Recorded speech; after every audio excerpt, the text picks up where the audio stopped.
Hi everyone, welcome to another Nature Walks video. You join me today in the churchyard, my local churchyard, just having a wander around. I want to show you something that I've known actually about for a little while, but I haven't been able to show you because it's a very sensitive breeding bird's nest.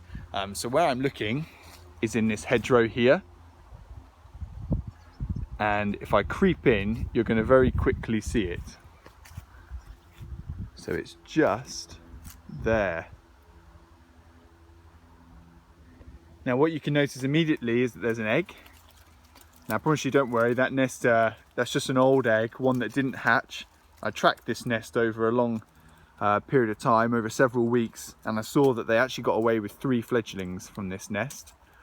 But do you recognise it? That's the question. So you might not be able to identify the egg, but just you can see it's just slightly bluey green with some gentle brown flecking on it. And you've got this also nice sort of stick woven nest around the outside, quite elegantly designed actually, quite carefully woven together, but made up of loads of almost the sticks that you'd find in the hedge itself. And it's right at the very top of the hedge, which is going to be important when I talk about it later. But this is a bullfinch nest. So bullfinches are one of my favourite birds, beautiful birds, but they are very, very sensitive when they're at the nest.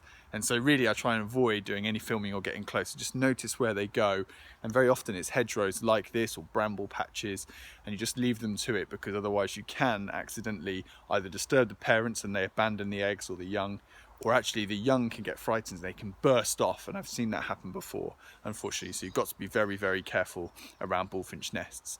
But the reason I wanted to talk about this nest is because I hope you can see that actually the local churchyard have just done a trim of this hedge. Now it's probably just about late enough that it's okay. They've come along with their strimmer and they've just chopped the very top. But you can see that if they'd done this any earlier, they would have absolutely disturbed this nest. Now you can see how deep it is. It's not very far off the top, not even my fingers really depth into the hedge, so very, very shallow off the top. But also the other thing is, as it exposes it, you can see that from above. If you're a magpie or a jay just walking along the hedge, you can very easily see that nest and that egg, and it would be predated. In fact, you can hear some magpies behind. So you've got to be super, super careful, because they're very, very easy to disturb and ruin these nests. So we're kind of coming towards the sort of middle of late of August, and so most people are starting to think, well, nesting bird is over, or people maybe think about that and just thinking about doing some management of their gardens. And you've got to be super careful, because there are still birds nesting. I've got a couple of blackbirds that are still on nests who have got young that they're feeding. So even now you've got to be super careful. And ideally, if you can leave your hedges for another couple of months, really, way into winter, to allow the fruits and the berries to be consumed and for the trees to bring all their energy into their roots, that's a good time to start cutting your hedgerows back if you want to do that. So try and avoid it. But a nice, beautiful nest, one that's very hard to see otherwise, but displayed beautifully here. So hopefully that's really nice, and hope you enjoyed. All right, speak to you soon. Bye.